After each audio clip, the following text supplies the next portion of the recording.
vídeo de hoje é o magnetismo animal e o neurohipnotismo. Vamos estar fazendo uma síntese e vamos estar desenvolvendo esse tema que a gente já vem discutindo no canal, mas vamos se aprofundar um pouco mais do que se trata o magnetismo animal e o neurohipnotismo, como que isso se desenvolve e os seus períodos. De início, quem cria o magnetismo animal é o Franz Anton Mesmer, que foi o iniciador do mesmerismo, né? Que também, como eu já disse, se chama o magnetismo animal.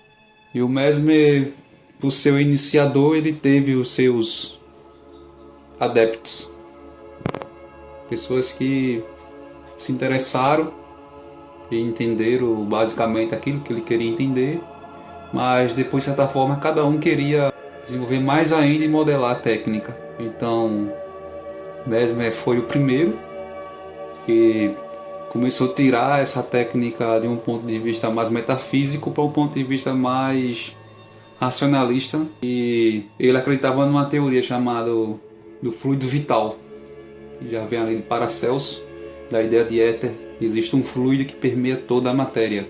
E o Mesmer, desde muito novo e cedo, ele começou a estudar teologia, e a partir daí já pegou uma certa bagagem de conhecimentos mais profundos, de ideias mais metafísica e esotérica. Você está abrindo aí canais, né, de comunicação aí para as escolas, né?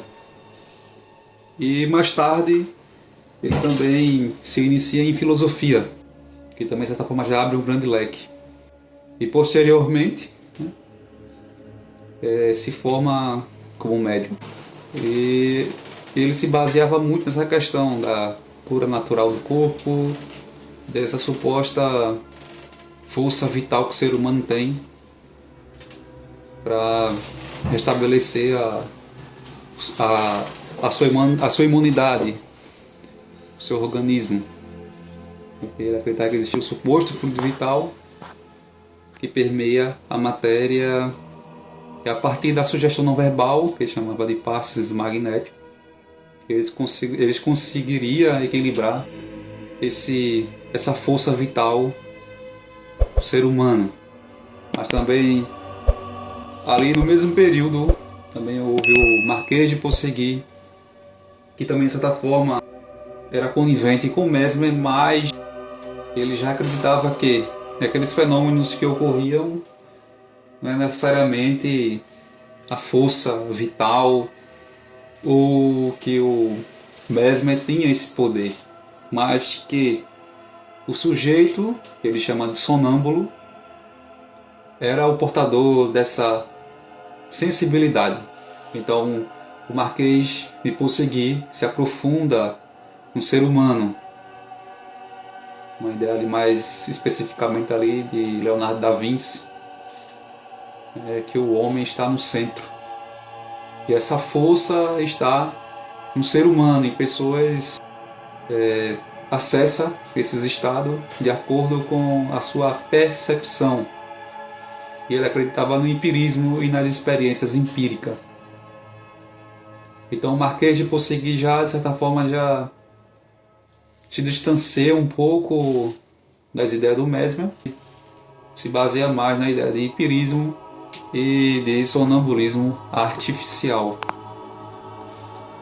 E também ali no mesmo período houve o Charles Deslon, que também ali vinha estudando, né, e observando esses fenômenos, mas ele foi um desses que rompeu e passou pelas comissões do rei Luís.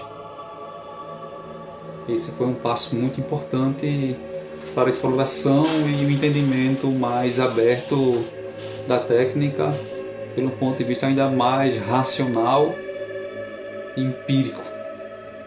E as comissões do rei Luís foram basicamente 3, até mesmo mais, mas oficialmente foram 3. E eles chegaram na conclusão que aquela técnica se tratava meramente de imaginação e sugestão. Naquele período, isso já era um conhecimento muito válido para botar um certo controle e um regime.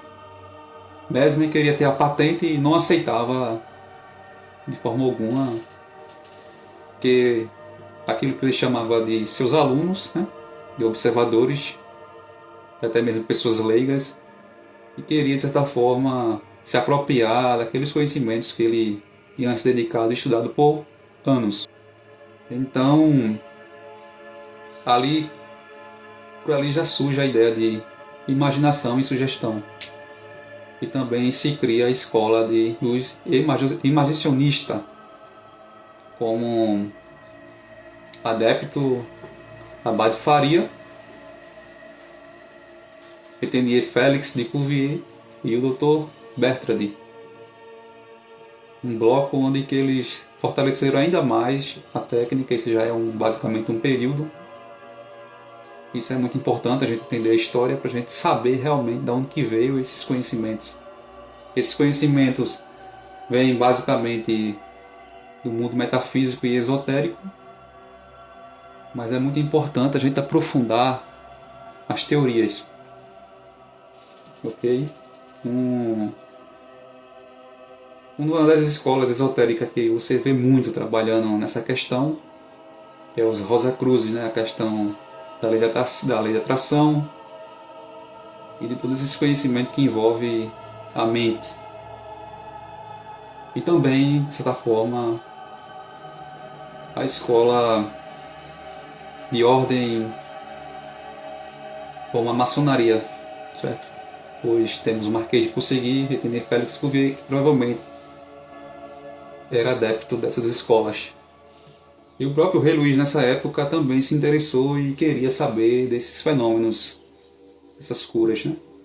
E nesse mesmo período, como todo mundo sabe, a Revolução Francesa e todos aqueles conhecimentos e toda aquela trajetória estava ali rolando em conjunto com a questão política da época, religiosa e científica, né? A questão do iluminismo e toda aquela questão que estava ocorrendo da pré e da própria Revolução Francesa. Então, era um momento de mudança e de perturbação, onde a técnica ali passou por transformações, né?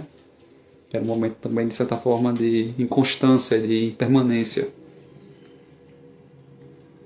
E mais à frente temos o Braid, James Braid, inglês, que se aprofunda ainda mais na questão dos imagicionistas, como Étienne Félix Cuvier, que foi mesmo que botou o nome de hipnotismo e hipnose. E o Braid se aprofunda ainda mais na questão neurológica do neurohipnotismo, puxando para uma questão ainda mais científica. Então isso é muito importante. Ainda quem estava na alta e no auge era o Baron Poteu, o magnetizador. Isso era essa assunto mais esotérico, mas também de certa forma botava uma certa qualidade e difundia o conhecimento pela Europa. Tendo também como aluno o professor Rivaio, né, que é o Kardec, que tem esse pseudônimo de Kardec, e dentre outros alunos na época.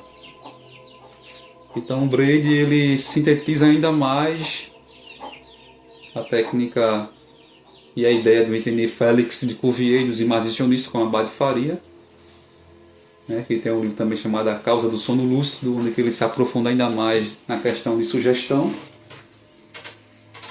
E o Bertrand tem um tratado de sonambulismo, né, ele acredita na questão mais sensorial.